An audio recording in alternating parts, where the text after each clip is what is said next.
दोस्तों नमस्कार। Jobs and scholarship station में आपका स्वागत है। उत्तर प्रदेश पुलिस में कुछ पोजीशंस आई हैं कंप्यूटर प्रोग्रामर की।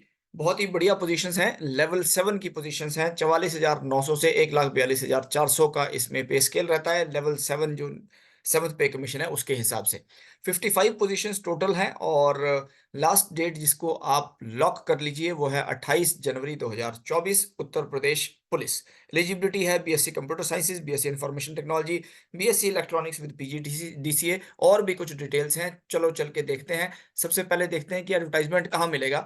इसके लिए जाना पड़ेगा गूगल सर के पास। तो दोस्तों इसमें टाइप करेंगे यूपी पी आर पीबी और यूपीपीआरपीबीपी टाइप करके हम पहुंच जाएंगे Uttar Pradesh police recruitment and promotion board. इसको जब क्लिक करते हैं तो हमारे पास यूपीपीआरपीबी का पेज खुल गया और उसमें सबसे पहले जो स्क्रॉल कर रही है न्यूज़ वो है उत्तर प्रदेश पुलिस में प्रोग्रामर ग्रेड 2 के पदों में सीधी भर्ती के संबंध में 29/12/2023 का ये नोटिफिकेशन है।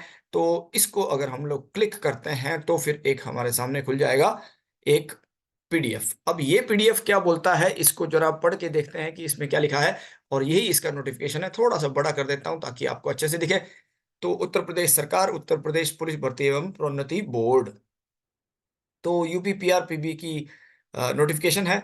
उत्तर प्रदेश पुलिस में प्रोग्रामर ग्रेड 2 के पदों में सीधी भर्ती 2023। उत्तर प्रदेश पुलिस में पुरुष एवं महिलाओं के लिए कंप्यूटर प्रोग्राम ग्रेड 2 के पदों पर पे बैंड 9,300 से 34,800 यानी जो पुराना वाला 4600 वाला ग्रेड पे था। नए मैट्रिक्स में ये आ गया है 44,900 से 1,42,700। ये लेवल 7 का पोजीशन है। और ये जो पद हैं इसमें रिजर्वेशन का क्या सिस्टम है सबसे पहले ये लिखा गया है। अनारक्षित होंगे 24 पद, ईडब्ल्यूएस के हैं 5 पद, अन्य पिछड़ा वर्ग के हैं 14, अनुसूचित जाति 11 और अनुसूचित जनजाति का 1 पद। कुल मिला के 55 पद आपके सामने इसमें है।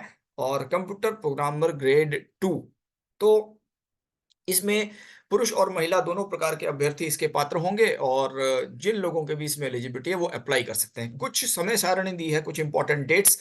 तो ऑनलाइन आवेदन की जो तिथि है वो 7 जनवरी 2024 से शुरू होगी और आवेदन शुल्क जमा करने की अंतिम तिथि है 28 जनवरी 2024 तक चलेगी। 7 जनवरी से 28 जनवरी 2024 तक ये चलेगा।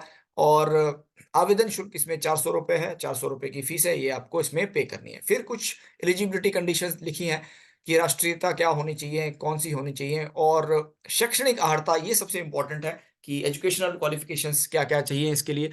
तो इसमें लिखा है भारत में विधि द्वारा स्थापित किसी विश्वविद्यालय से स्नातक उपाधि या सरकार द्वारा उसके समकक्ष मान्यता प्राप्त कोई भी अर्हता अगर है एवं, तो एक तो वो ग्रेजुएट होना चाहिए किसी यूनिवर्सिटी से और साथ में क्या होना चाहिए कि भारत सरकार के department of electronics and accredited in computer and communication DOEACC विभाग से कंप्यूटर में ए लेवल की परीक्षा या सरकार द्वारा उसके समकक्ष मान्यता प्राप्त कोई अन्य परीक्षा उत्तीर्ण होनी चाहिए।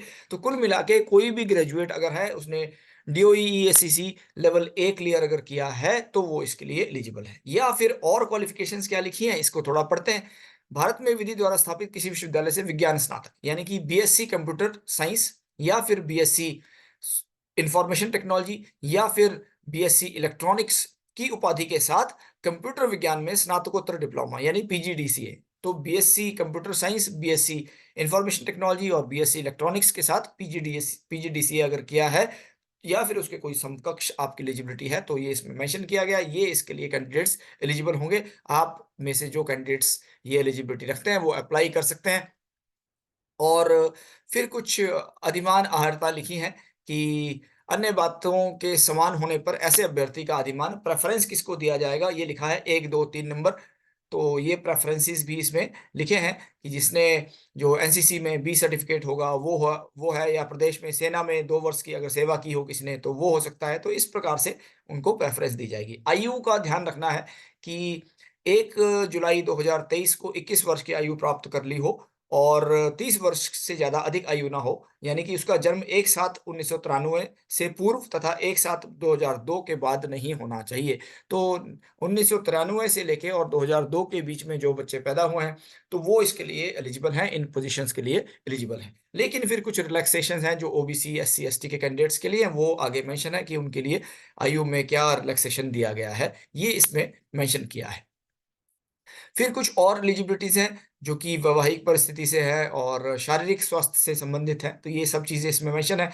भर्ती की प्रक्रिया क्या होगी, ये सबसे इम्पोर्टेंट इसको आप देखिए कि उत्तर प्रदेश पुलिस कंप्यूटर कर्मचारी वर्ग अराजपत्रित सेवा नियमावली 2011 में जो भी संशोधन हुए हैं, उसके अनुसार सबसे पहले इसमें एक लिखित परीक्षा होगी और वेबसाइट pbpb.gov.in पे इसमें अवेलेबल है। और लिखित परीक्षा होगी जो कि 200 अंकों की होगी और कुल प्रश्न होंगे 160। प्रत्येक प्रश्न सवा अंक का होगा, 1.25 मार्क्स का होगा और ऑब्जेक्टिव टाइप क्वेश्चंस होंगे और 2 भागों में होगी, जिसकी समयावधि 2.5 घंटे की होगी और प्रत्येक भाग 100 अंक का होगा। तो 100 मार्क्स के 2 पार्ट्स में एग्जाम होने वाला है, 160 क्वेश्चंस कुल होंगे और 1 क्वेश्चन जो है 1.25 मार्क्स का होगा।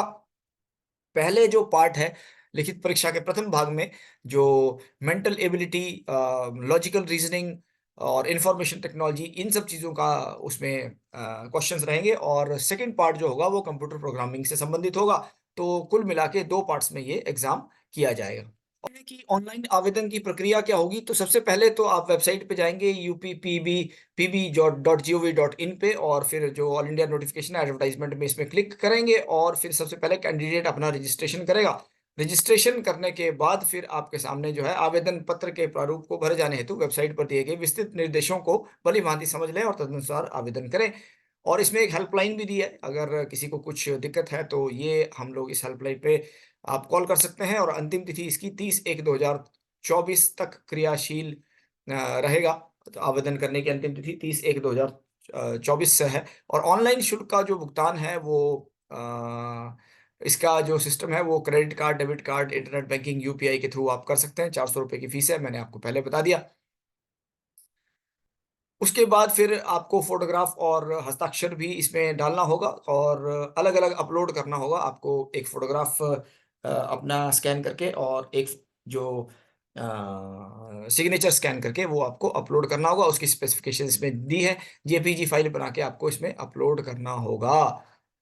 तो भई अब देख लेते हैं कि जो सिलेबस है वो क्या होगा एग्ज़ामिनेशन के लिए। तो मेंटल एबिलिटी का सिलेबस दिया है, logical diagram, symbol relationship, codification, perception test, word formation test. तो इस प्रकार से जो नॉर्मल हमारे मेंटल एबिलिटी के टेस्ट्स रहते हैं, वो इसमें रहेगा। सेकंड है रीज़निंग का, जिसमें कि एनालॉजीज़ और similarities, differences, problem solving, discrimination, concepts, verbal and figure classification, ये सब चीज़ इसमें रहेंगी। और उसके बाद फिर इन्फॉर्मेशन टेक्नोलॉजी का जो सिलेबस है वो इसमें मेंशन्ड है कि space, problem solving, decision making, discrimination, concepts, arithmetic reasoning, verbal and figure classification, digital logic, computer organisation and architectures, so machine instruction, ALU, ये सब चीज़ें इसमें प्रोग्रामिंग और एल्गोरिदम्स की बात की गई है, पूरा डिटेल में सिलेबस मेंशन्ड है। फिर उसके बाद कंप्यूटर प्रोग्रामिंग का जो C plus plus object oriented programming है उसके बारे में बताया, जावा, पैरेलल प्रोग्रामिंग, जावास्क्रिप्ट, कुल मिला के सारा का सारा इसमें डिटेल्ड मेंशन है, जो परिशिष्ट 1 है उसमें। और फिर जो जाति प्रमाण पत्र हैं और दूसरे प्रमाण पत्र आपको बनवाने होंगे, उसके फॉर्मेट्स दिए हैं इसी एप्लीकेशन फॉर्म में, तो इसी फॉर्मेट पे आप अपने प्रमाण पत्र बनाएँगे और फिर उनको अपलोड करेंगे, तो ये सब चीज़ें इसमें ऑलरेडी मेंशन करी है। डिटेल्ड नोटिफ़िकेशन है, इसको आप पढ़ेंगे तो सारी की सारी सूचना आपके सामने इसमें उपलब्ध हो जाएगी।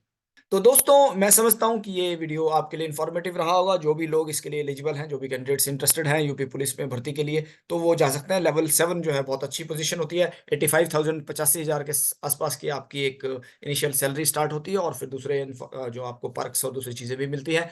तो ये सब बेनिफिट्स रहते हैं इस जॉब में। तो किसी दूसरे अपॉर्च्युनिटी के साथ बहुत जल्दी मैं आपके सामने आऊँगा और तब तक के लिए आप अपना ध्यान रखिए। Thank you very much. नमस्कार।